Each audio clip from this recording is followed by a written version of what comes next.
penyemprotan yang sebenarnya kan nggak perlu semak seperti ini, karena ini nyemprotnya sudah menyemprot pokok ini.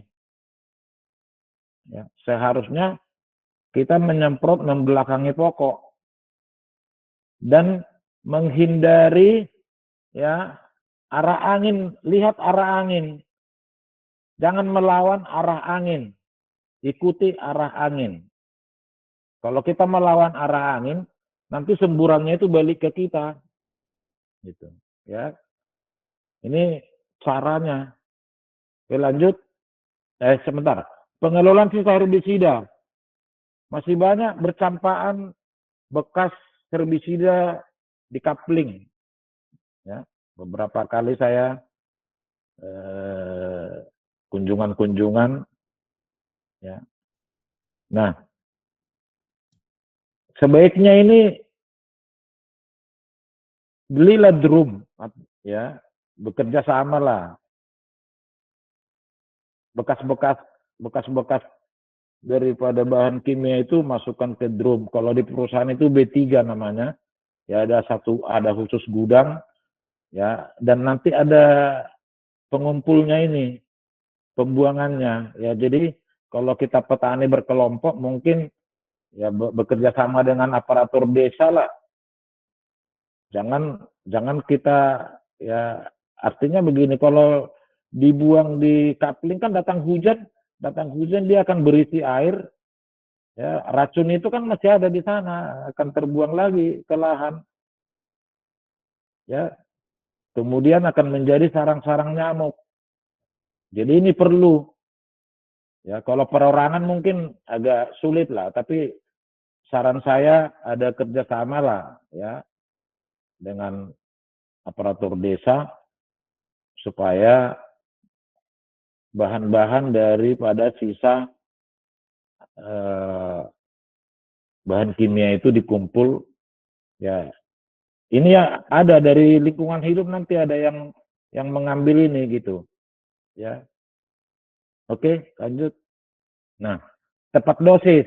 Ya, jadi tadi saya udah menyampaikan di depan. Ini hanya sebagai referensi saja. Ya, ini dari pabrikan. Ya, pabrikan. Jadi dosis ini disesuaikan dengan persentase gulma yang di kapling masing-masing. Ya, ini tidak jadi pedoman. Ini hanya pedoman pabrikan. Jenis herbisida dan bahan aktifnya dan sifatnya. Jadi kalau sudah rotasinya ya, yang menentukan bagaimana kita meminimalkan menggunakan herbisida itu bagaimana kita melakukan rotasi dengan konsisten. Ya, nanti akan saya jelaskan ke slide berikutnya. Lanjut ya. Nah, ini tepat waktu. Ya, tepat waktu. Kadang ada yang melakukan pemeliharaan gulma itu pas pikul piringan 6 bulan. Ya, 6 bulan itu ya sudah pasti 25-30% sudah tumbuh gulma.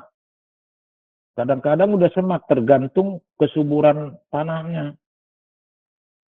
Kembali lagi menggunakan bahan kimia yang besar, kemudian tenaga kerja ya yang besar. Kalau kita lakukan rotasi ya, seperti katakanlah tanaman yang sudah di atas 3 tahun ini, yang sudah tanaman tua lah, artinya pengalaman saya itu kalau sekali 4 bulan itu masih sekitar 15% saja gulma yang tumbuh. Nah, kalau 15%, ada 2 pilihan kita. Kalau kita bisa kerjakan manual, piringannya kita manualkan saja, kenapa harus pakai bahan kimia? Nah, rotasi. Ya, jadi tepat waktu. Kemudian begini, cuaca juga berpengaruh ya waktu. Nah, umumnya kalau sudah gelap pagi itu, mendung, tunda aja semprot. Walaupun datang atau tidak hujan nanti, sudah mendung, sudah kita lihat ada tanda-tanda hujan, lebih bagus. Kemudian lihatlah kondisi gulmanya. Seperti tadi, jangan biarkan tumbuh sampai besar. Ya, pada saat muda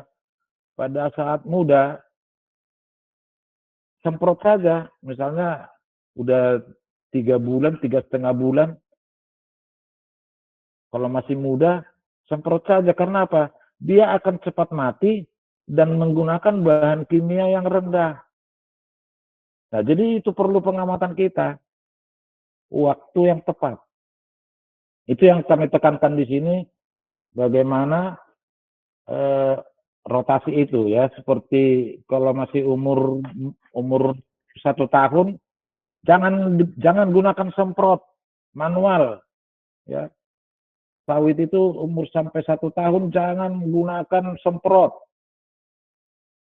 Kita tidak bisa hindari bahan kimia itu akan kena daun karena masih mepet, pelepahnya masih mepet, pelepah yang utamanya masih mepet ya.